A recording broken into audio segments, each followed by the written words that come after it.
So what do you do when you want to have lemonade? Well, first of all, you take this lemon and you find where, it was attached to the tree, and then you cut just a little bit, and then you cut, you don't have to cut all the way around, because if you do, it'll fall apart. And then what you do is you squeeze it. And I would put the knife down because I don't want to cut myself accidentally, or on purpose even. All right, now squeeze all the seeds in there. Now for children who might choke, I would not put this in their glass.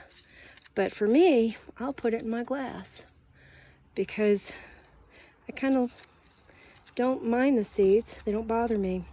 See, there's some more seeds, and these seeds can become trees just like the tree I just showed earlier. And that's what you see. Now, if you put this on any lemon juicer, this is much stickier than any lemon you will ever find. And you'll find problems with cleaning that stickiness off of the juicer. An old Depression glass juicer took me forever to clean it.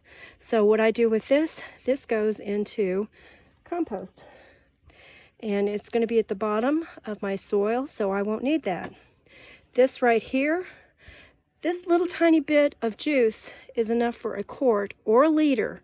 A quart and a liter are about the same size. Just a little bit smaller for a quart than for a liter. And I will add ice, and I will add stevia, and I will add ionized alkaline water, and it will taste delicious. And I will show it to you when I finish. I'll take a picture.